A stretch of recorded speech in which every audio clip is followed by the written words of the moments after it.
Asaduddin Owaisi fill वक्त इस जमाने के सबसे बड़े फितना है और आप लोग जानते हैं कि फितना कत्ल से भी बड़ा जुर्म है। अल फितना तो अशद्दु मिनल कत्ल, फितना कत्ल से भी बड़ा संगीन जुर्म है।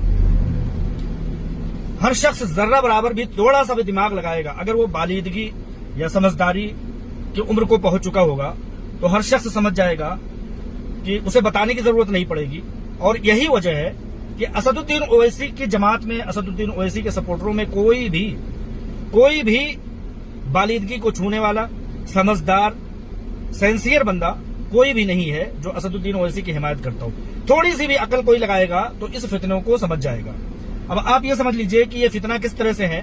असदुद्दीन ओवैसी साहब सबसे बड़े मुल्क के इस दौर के सन 19वीं सदी के या सन 2000 की सदी के सबसे बड़ा फितना किस तरह से है। सबसे बड़ा फितना ये इस तरह से है कि असदुद्दीन ओवैसी का भाई हैदराबाद में खड़े होकर के कहता है कि 10 मिनट के लिए या 15 मिनट के लिए पुलिस को हटा लीजिए, हम दिखा देंगे।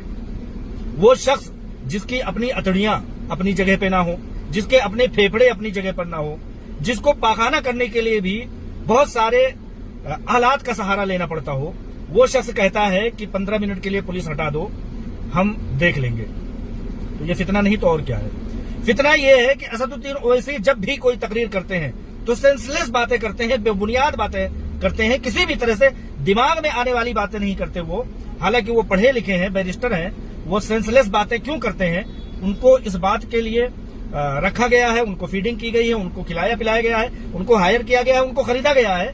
यही चीजें समझ में आती है, इसलिए वो सेंसलेस बातें करते हैं। अब आसाम जैसी जगह पर जा करके मौलाना बदरुद्दीन अजमल साहब को सपोर्ट देकर के, हालांकि बदरुद्दीन अजमल साहब जब गौर करेंगे, उनके सपोर्टर गौर करेंगे तो उनको पता लग जाएगा कि ये कितना बड़ा फितना था कि इससे पहले 22 सीटें, फिर 18 सीटें, फिर 12 सीटें, फिर 6 सीटें। अब ये फितना असदुद्दीन ओवैसी जब बदरुद्दीन अजमल साहब के सपोर्ट में आता है, जब ये फितना आता है तो उनकी सीटें घट करके सिर्फ और सिर्फ 2 सीटें रह जाती हैं। ये फितना किस तरह से है कि ये बंगाल में असदुद्दीन ओवैसी जाता है और जाकर के वहां पर ये कहता है, नारे तकबीर लगाता है, मियां जिंदाबाद का सेंसलेस गैर बुनियाद बेबुनियाद ना समझ में आने वाली बात है।